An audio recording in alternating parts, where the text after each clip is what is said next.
Now let's move to this story. Donald Trump vowing to disarm Hamas, promising swift action if the group does not surrender its weapons. This is following reports of brutal executions taking place in Gaza. This is Donald Trump's 20-point plan, calling for Hamas leaders to leave and a board of peace to take over Gaza's governance.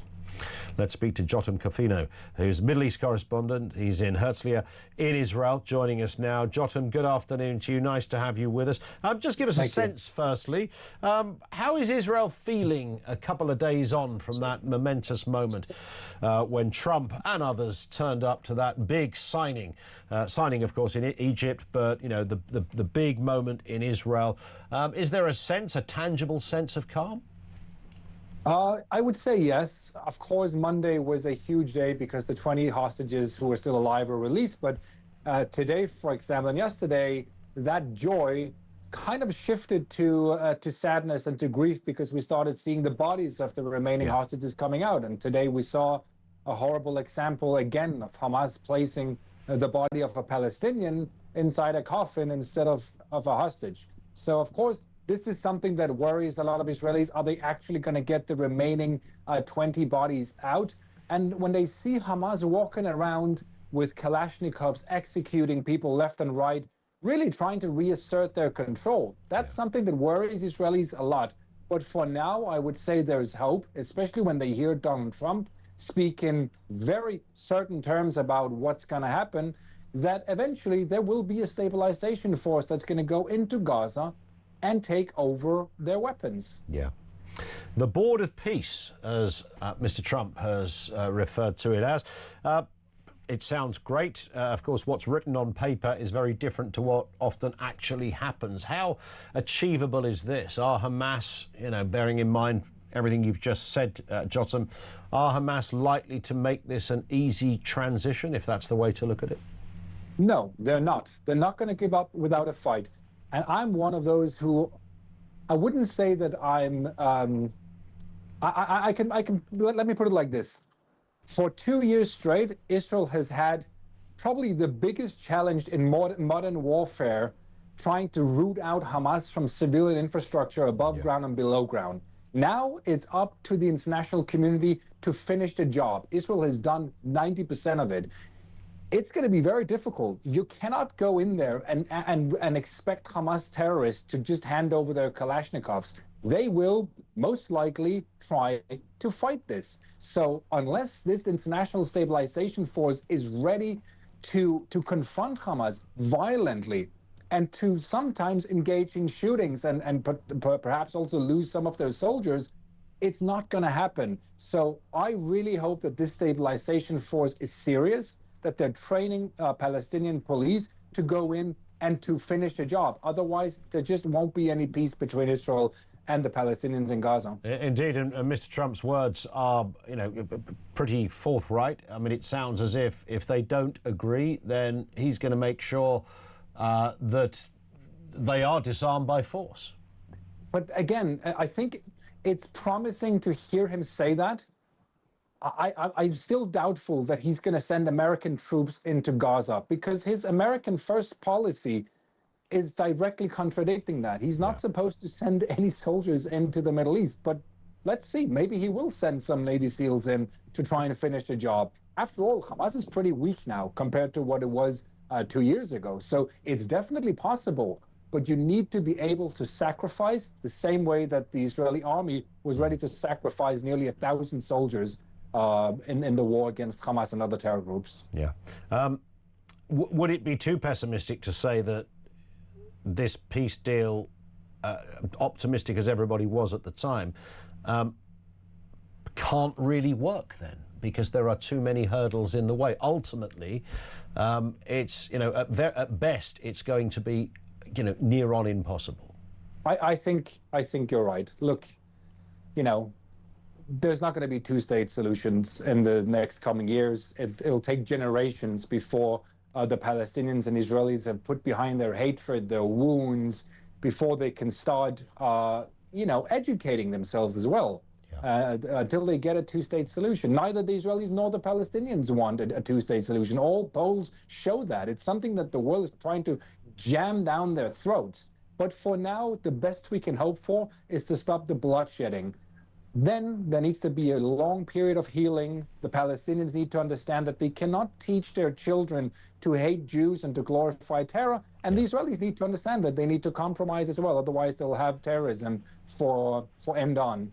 Indeed. Jotam, listen, great to have you on with us. Thank you, sir. Stay safe. Jotam Confino, Middle East correspondent. He's in Herzliya in Israel. You heard those last words. It is still very much a kind of holding pen, wait and see, every kind of cliche sort of applies here. But I think Donald Trump's words are pretty forthright and sound incredibly determined. When he says, you know, you will disarm. If you don't, we're going to make you disarm. What does that actually look like in practice? The other story, of course, we've been covering, this broke a couple of hours ago, is that the Oxford student, Samuel Williams, he was the man identified as leading an extreme chant at a pro-Palestinian rally in London, sparking a Met Police investigation, has now been arrested. And it's understandable given what happened here. Let's have a reminder of the video.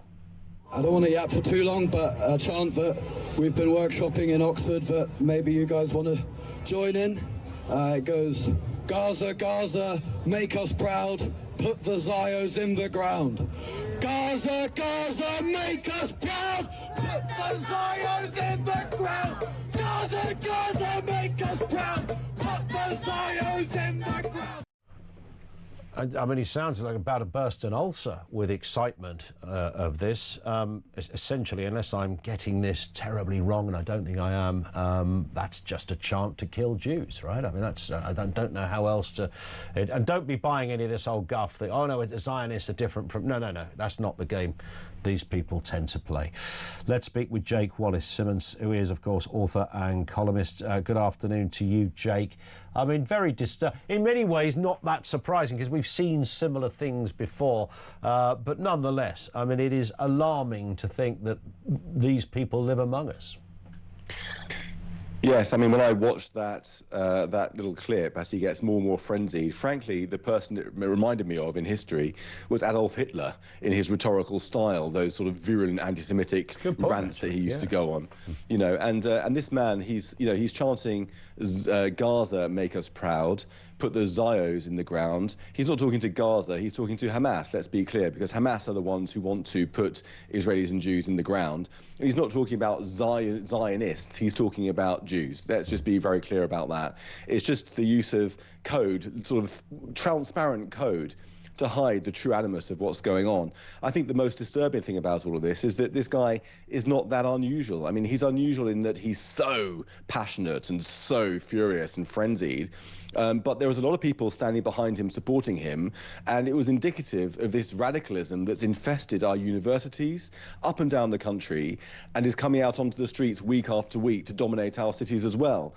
He was just representative of a whole load of thousands upon thousands of young people who drape themselves in kaffirs, fly the Palestinian flag, and try to mask their true feelings that Israelis and Jews need to be killed with code words such as Zionists. Yeah. It's just, it's a really worrying moment in Britain, I think. It really is, and I made this point, as you just have done brilliantly, Jake, that, you know, this kind of, or I'm talking about Zionists. And what do you mean by that? If you push somebody on that, they don't really know. What they really mean, as you rightly say, are Jews. I mean, it's as anti-Semitic as it gets. And, you know, you listen to how frenzied. I mean, the guy looks almost ill when he's up there. Yeah. I mean, it's completely unstable as a person. He's now been arrested. We will wait and see what happens. But, of course, you can arrest one of these people, Jake, but there are many others in their thousands who will take to the streets with horrendous things written on placards, chants not dissimilar to that, ISIS flags being waved as well as Palestinian ones, and they continue to do so. What is it they want, these people, now? Well, it's very clear. They want the destruction of Israel, don't they? They wanted a ceasefire for 2 years, but then when a ceasefire came along, it wasn't the sort of ceasefire they wanted, because the sort of ceasefire they wanted was the one that involved an Israeli defeat. And actually what we got was pretty much an Israeli victory. I mean, it's worth pointing out that Zionism actually just means the belief that Jews should have their own homeland like everybody else. Correct. Like if you're British and you believe that you should have a British homeland, that's your belief. Yep. French, Spanish, etc., etc. The Jews having claiming self-determination. That's all it describes. But it's being used as a cipher for Jews. And like you say, these people are all over the country now, coming out again and again and chanting not against Hamas, but actually for, as in his case, for Gaza, which is code word for Hamas. You know, while Gazans in Gaza are fighting Hamas, being executed and oppressed by Hamas, trying to rise up against Hamas, people like Samuel Williams and his ilk all over the West are actually marching for Hamas. You haven't seen a single one of them say, down with Hamas, Hamas out, free Palestine from Hamas. That should be what they've been chanting from the beginning, but it hasn't been. They are open jihadi supporters. Yeah, and even when I saw a couple of people try to interview those in the, in the crowds at some of those protests, asking a very simple question to some of these people: would you at least acknowledge that Hamas are also a component of this this war disagreement, however people want to phrase it? Would you at least acknowledge that, that in part it's their fault? And they couldn't even do that. And these were a couple of pensioners in there. It always seemed to be old ladies or students for some reason. I mean, there's a lot of that in terms of the kind of, if you like, the indigenous protesters that are there. It's extraordinary. They couldn't bring themselves, Jake, just to say, well, obviously Hamas, they're a terror group. October 7th for details. Even that can't pass their lips.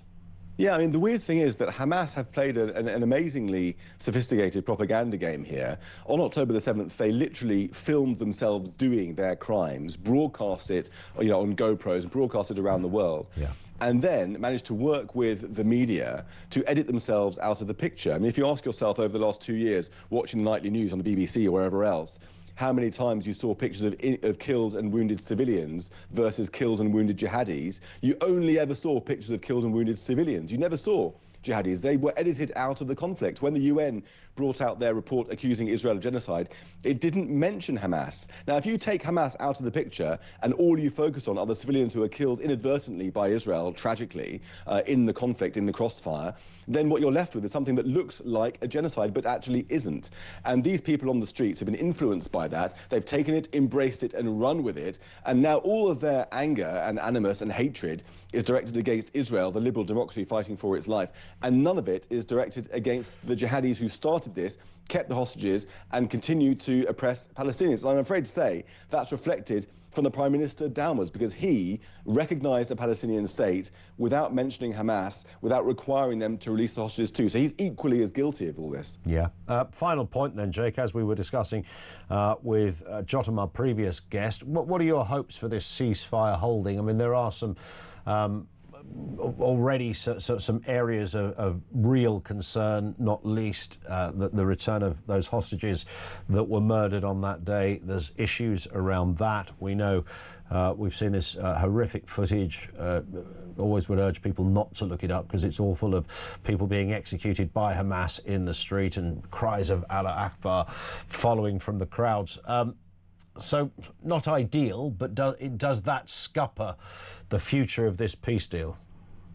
I think we're in a very delicate position at the moment because Hamas hasn't changed its spots and never will. Jihadis don't. And one of the techniques which it may be trying to employ is to keep the hostages, the remains of the last few hostages, back from Israel, and also enforcing its dominance in the Strip, tempting Israel to go back in, and for then Israel to be condemned internationally even more and forced to withdraw and concede. That could be what's going on. But either way, it's certain that Hamas has no intention of laying down its arms, no intention of handing over rule of Gaza to anybody. By hook or by crook, it wants to remain in control. And this is partly the result of Israel being forced to arrive at a ceasefire without having fully destroyed Hamas, I'm afraid to say.